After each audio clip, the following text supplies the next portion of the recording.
Welcome to the Free Marketeers, the official podcast of the Free Market Foundation. Hi, dear listeners. Welcome to this week's edition of the Free Marketeers podcast.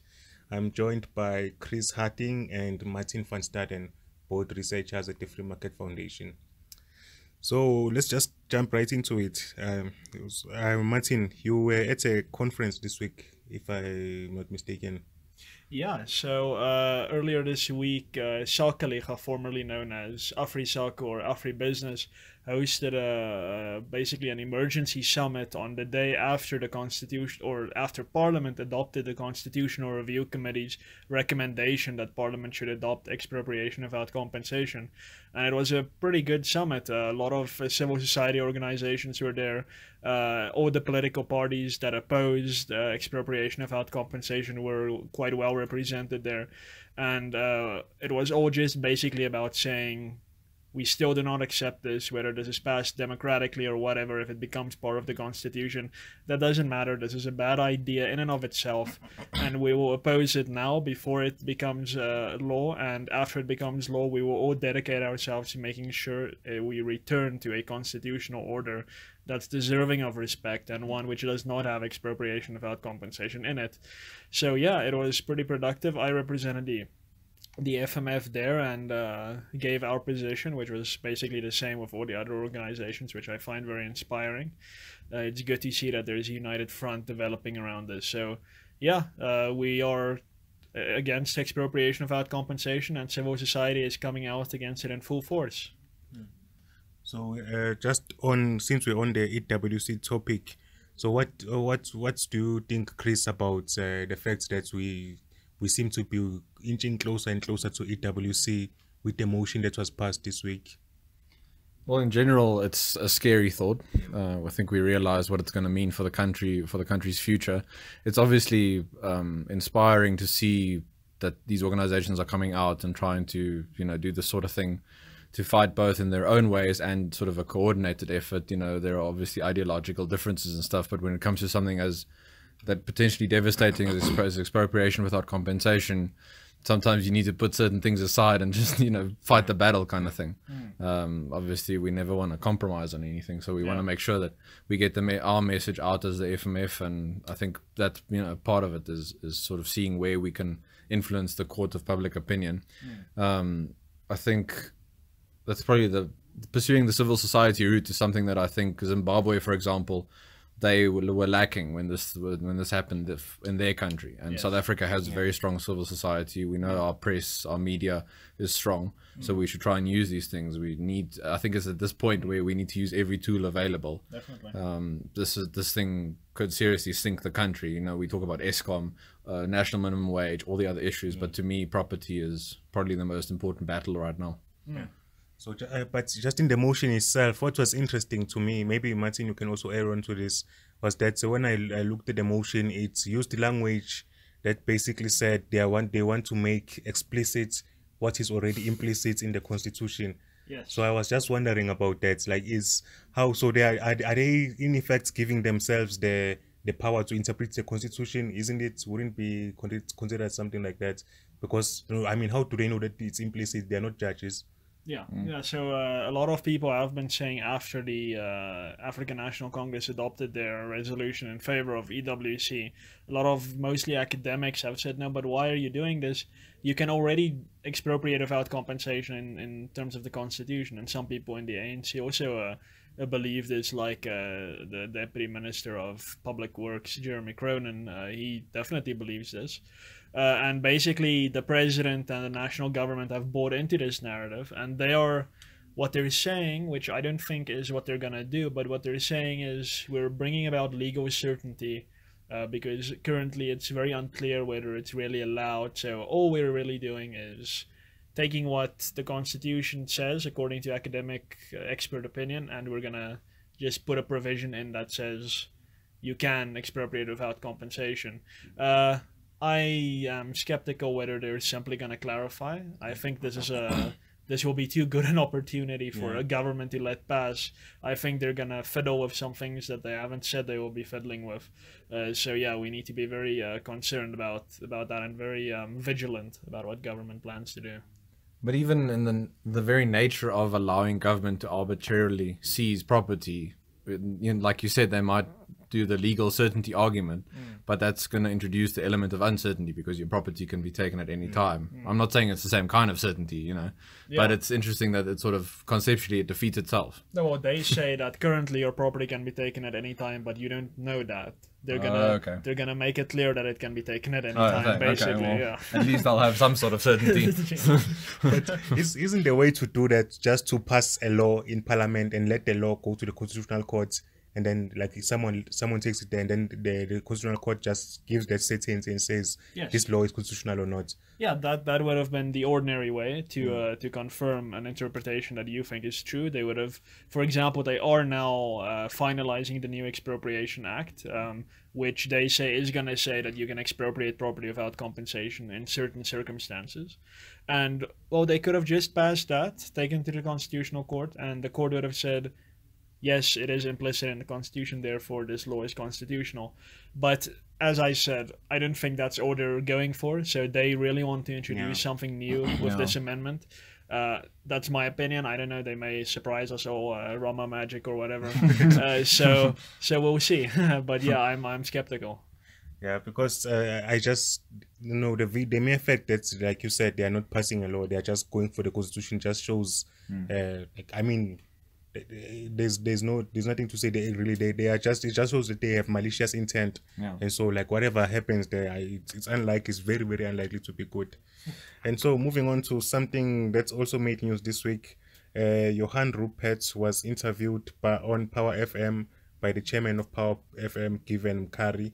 And a lot of people on Twitter, and I know we don't usually discuss what Twitter says, but a lot of people on Twitter were up in arms over that. Particularly one comment of his he made where he basically said when they were trying to make their money, when he was trying to make his money, and also his father, I guess, they didn't go to Taboo, which is a popular nightclub in Sentin, and they didn't have BMWs, which sort of taking a dig at consumption as opposed to say savings.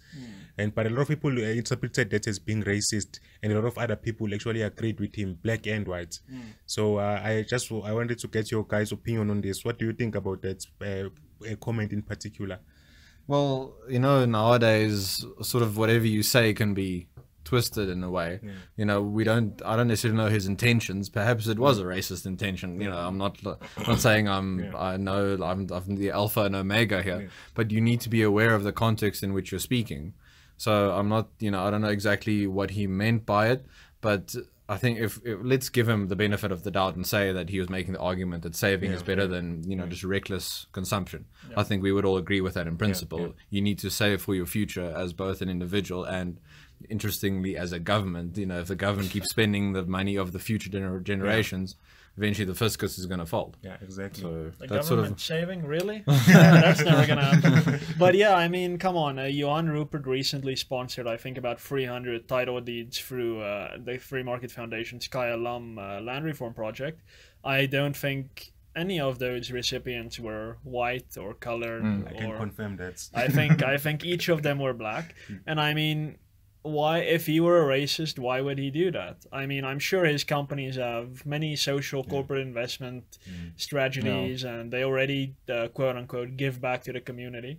He wouldn't have had any reason to do that. I mean, to me, this is a guy who really cares, and I mean, he really cares for property rights for all South Africans. I think it's becoming. It may be now that with expropriation without compensation, people are starting to realize really the importance of property rights, and now they're perhaps acting more than they would have otherwise. But I mean, it's the mere fact that he would do this, to me, says he doesn't have any really overt racial issues. So, I mean, come on, people. The guy, you give him money every time you buy from his stores, and now you criticize him. He's created so much value in South Africa now. I mean, he's a very successful businessman in his own right. I don't know if he had any tenders and so on throughout the years. But yeah, I mean, come on, he's a champion for property rights for all South Africans. I don't know what the problem is. I hate the fact that we sort of have to engage in this lingo, this like Marxist lingo of class and race and this sort of stuff. But Mpiyakhe, as an African man, did you interpret his comments as, sort of diminishing your dignity kind of thing? That was it an attack on, Well, and again, people, the black race, actually, there are many like tribes within like the black race kind of thing. So all these individuals. this is the thing. Like, you can never tell someone's intention. Like, you can only take them at their word. And as a society, what you would do with that is give someone the benefit of the doubt, unless they later prove themselves to be racist. But when there's just words that you don't really know the intention of, you give them the benefits of the doubt. I mean, his actions speak for themselves. Right. It's not just giving a title deeds to black people, which is a stupid thing to do as a racist, but also just, the millions he spends in his personal capacities, never mind his companies, the millions he spends with his family foundation, trying to help schools in Stellenbosch, Graaff-Reinet, and all of these places. So his actions don't say racist. Yeah. So I don't, you know what I mean? So I don't see that. If he is, he's doing a pretty good job. He's being counterproductive to his beliefs. But I think it's just one of those social media outrages that we like engaging in periodically in South Africa. So it's not something to be taken seriously. And then moving to something more serious, we are in the middle of load shedding as we speak. Eskom has been engaged in stage 2 load shedding, and it's even affected us here in the office when we were 4 hours without electricity, I think on Tuesday or something. So what do you think about that, Chris? What's the solution here? What should we be doing? Are we just condemned to be without power forever and ever? If I offered you a solution, I would be a hypocrite, because I say no one should be in charge of like these government decisions. I don't know how best to, I don't think there should be one supplier for a national grid in any case as a starting point. If you look at the argument for renewables and global warming, maybe lots of people agree with that sort of thing, but the best way to determine whether any method will best serve people is to see if it can compete on an open market. No one source should be favored over others. Right now, South Africa has a lot of coal. That's the cheapest thing we have, so we should favor that. And independent power producers should be allowed onto the grid. There is a plan now with the Independent Resource Program 2018 that's been drafted, and Leon Lowe, our executive director, has been to Parliament and done submissions on it, and he's speaking on it. The plan there is to allow these small independent producers to generate the electricity, but they have to feed it into the national grid, which is managed by Eskom. And to me, that defeats the whole purpose, because Eskom's infrastructure is falling apart. Are these small coal producers, or are they only sustainable environmental? The plan is to favor renewables. Oh, okay. So they sort of want to, this is again the case of the government interfering in the market. They're going to artificially inflate the importance of one, to the detriment. It's complete social engineering. So they think producing renewable energy is the moral course, and of course, when government thinks something is moral, they'll hold a gun to your head and force you to. That's how much they believe in their. Doesn't nuclear qualify as renewable? I mean, I wonder. I think we should have independent nuclear power stations all dotted across the country. But sorry, Mpiyakhe. To answer your question in a nutshell. Competition is going to solve the problem of Eskom. The infrastructure is falling apart. They simply can't atone for the growth of population in South Africa, since Eskom is an apartheid relic. And you can see that, the idea of having one producer for a country's energy needs is inherently, focused on the government providing the solution. There's no market-based perspective on this issue. So I think we're seeing the effects of the socialist ideology. When you experience a blackout, that's government trying to control your life and deciding best, okay, no, we have to give you energy, because without us you're going to sit in the dark the whole time. And the joke about what did socialists use before electricity? Candles. So I agree with you guys. And also just on the IRP thing, the IPPs, the really fatal flaw there is that government tells Eskom that you have to buy electricity from these guys, but these guys can't. The Eskom can't negotiate on price, and then it's also like they limit how many coal-powered IPPs they can buy from. So they basically set quotas and say, okay, you'll buy X percentage from wind, X percentage from solar, and so on and so on. That's not how a market is supposed to work. No. So it's completely not a market. It's not the equivalent of privatizing power production, which is what some people seem to think it is. It's not. If you want to look at models of how privatizing power production happens, you can look at countries like New Zealand, where there is competition all along the value chain, from the production to the bulk suppliers of electricity, and so on and so on and so on. So there's choice all along the way. Even the individual consumer can decide to choose their supplier, their their retail supply of electricity, which basically lowers prices and ensures real competition, not like what we have here. Here is just government all the way. Yeah, no, it's completely ridiculous, and something that I've been reading increasingly.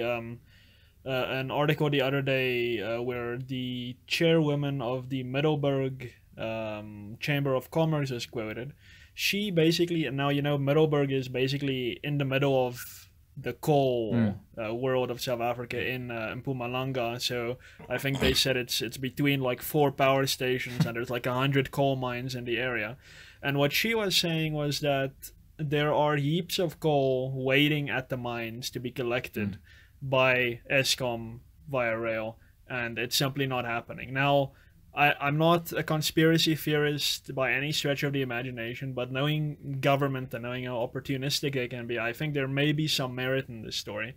Now, as you know, NERSA is currently asking for, or NERSA is being asked, that Eskom can increase the amount of money that they charge for power. Yeah. And it's very convenient that this happens to fall around the same time that load shedding is starting, and someone from Middelburg is saying there's heaps of coal waiting to be collected. Now, you don't have to be too smart to think that there may be a case of Eskom saying, let's slow down just a teeny tiny little bit and create a little bit of a power problem so that we can get our power fee increase.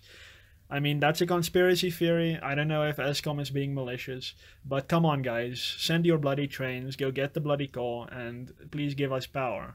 But guys, if we just give government more money, they can solve all our problems. Haven't you? Oh sure. No, of course. Yeah, I forgot. We just need to buy into the project. I mean, I think it's the problem is we're resisting too much. Trust in the personalities. The request that they are asking for is actually interesting, because if you've been hit by the fuel price increases that have happened this year, just imagine what's going to happen to you if Eskom gets its request in the latest MYPD4 request for increases.